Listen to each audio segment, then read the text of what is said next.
Class 6 Sanskrit. Good morning student. पिछली class में हमने क्या पढ़ा था? ग्रामर पढ़ी थी और इसके पहले षष्ठा पाठा पढ़ा था संप्रदान कारक।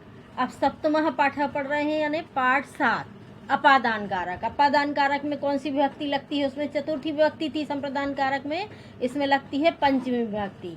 क्या है देखो इसकी डेफिनेशन, जिससे कोई वस्तु या प्राणी अलग होता है। जब कोई वस्तु किसी से अलग होती है या कोई प्राणी अलग होता है तो वहाँ अपादान कारक कहते हैं, उसको अपादान कारक कहते हैं। अपादान कारक का चिन्ह से होता है, यहाँ भी से आता है, वहाँ तृतीय विभक्ति में भी से आता है और यहाँ पंचमी विभक्ति में भी से आता है। अपादान कारक को प्रकट करने के लिए पंचमी विभक्ति का प्रयोग किया जाता है। जैसे छात्रः विद्यालयात् आगच्छति, छात्र कहाँ से आता है? विद्यालय से। लेकिन छात्र विद्यालय से क्या होता है? अलग होता है, इसलिए वहाँ पर पंचमी विभक्ति का प्रयोग किया जाता है। वहाँ पर तृतीय विभक्ति का प्रयोग नहीं किया जाता, वहाँ पंचमी विभक्ति का प्रयोग किया जाता है, क्योंकि यहाँ अलग होता है। छात्र विद्यालय से आता है यानी छात्र विद्यालय से अलग होता है, अर्थात छात्र विद्यालय से आता है। यहाँ छात्र क्योंकि विद्यालय से अलग हो रहा है इसलिए विद्यालय अपादान संज्ञक है। ठीक है, इसमें पंचमी विभक्ति का प्रयोग किया जाता है। ये अपादान कारक। ये अपादान कारक कैसे कहते हैं? ये अपादान कारक है जब कोई वस्तु या प्राणी अलग होता है तो उसे अपादान कारक कहते हैं। ठीक है, अभी इसके आगे ये इसके एक वचन, द्विवचन और बहुवचन में हम पढ़ रहे हैं। एक वचन, द्विवचन और बहुवचन। ठीक है, वृक्षात् पत्राणि पतन्ति, यानी एक वृक्ष से क्या गिर रहे हैं? पत्ते गिर रहे हैं।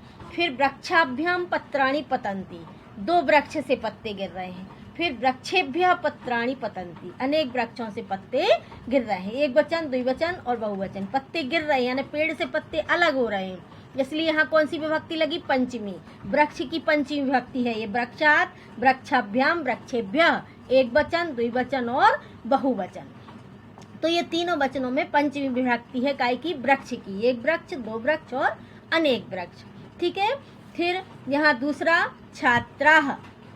छात्राः विद्यालयात् आगच्छन्ति, छात्र कहाँ से आ रहे हैं? विद्यालय से आ रहे हैं। अब यहाँ विद्यालय की भी एक वचन, द्विवचन, बहुवचन में पंचमी विभक्ति है। विद्यालयात्, विद्यालयाभ्याम, विद्यालयेभ्यः।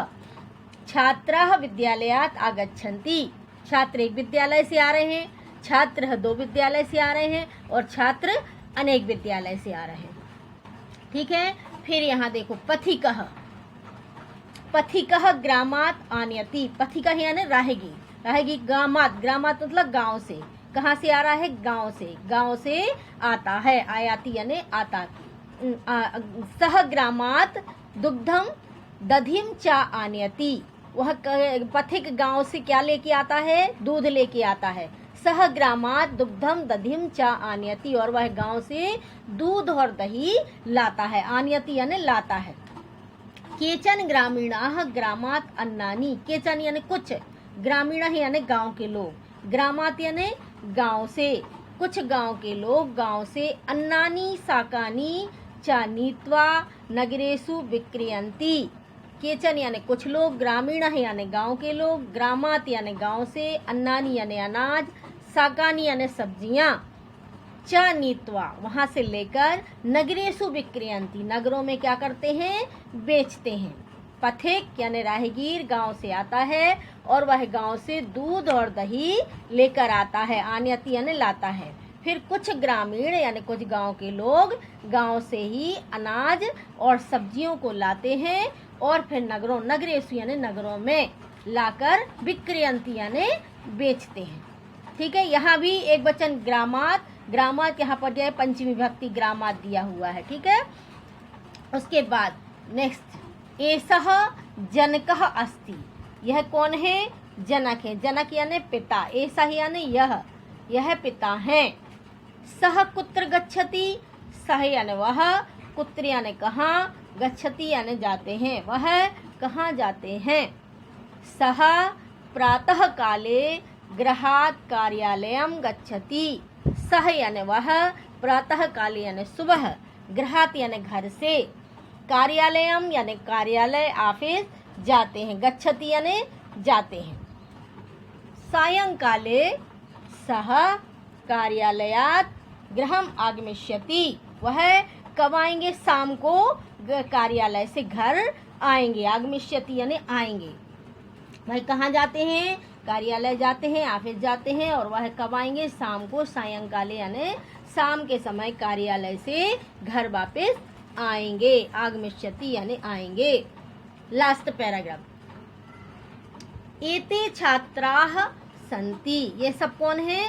छात्राएं हैं। अस्ति में एक रहता है तो अस्ति आता है, और बहुत सारे रहते तो संति आता है, लेकिन अस्ति का मतलब भी है होता है और संति का मतलब भी है होता है। यहाँ बहुत है इसलिए यहाँ संति आया। एते छात्राः सन्ति, ये सभी छात्राएं हैं। एते कक्षायाः कुत्र गच्छन्ति, ये सब कहाँ जा रही हैं? अधुना पुस्तकालय कालांश अस्ति, अभी पुस्तकालय यानी लाइब्रेरी का कालांश यानी समय है, पीरियड है। अभी लाइब्रेरी का पीरियड है। पुस्तकालय कालांश यानी अधुना यानी अभी, पुस्तकालय लाइब्रेरी का समय है यानी पीरियड है। अतएव यानी इसलिए, एते कक्षायाः पंक्तिबद्ध पुस्तकालयं गच्छन्ति, इसलिए यह कक्षा से पंक्तिबद्ध यानी लाइन से, पुस्तकालयं गच्छन्ति, पुस्तकालय यानी लाइब्रेरी जा रही हैं, इसलिए यह कक्षा से पंक्तिबद्ध होकर यानी लाइन बनाकर पुस्तकालय जा रही हैं। ठीक है, अभी इतना पढ़ना और समझना। अभी ये पूरा लेसन नहीं हुआ है, पूरा पाठ नहीं हुआ है। अगली क्लास में आप पूरा पाठ करवाएंगे हम, ठीक है। और उसके बाद फिर क्वेश्चन आंसर देंगे, PDF फाइल देंगे, तो आप इसके क्वेश्चन आंसर लिखना। अभी नेक्स्ट क्लास में अभी पूरा पाठ करेंगे, अभी आधा पाठ हुआ है, इसको अच्छे से आप पढ़ना और समझना इतना, ठीक है। Thank you.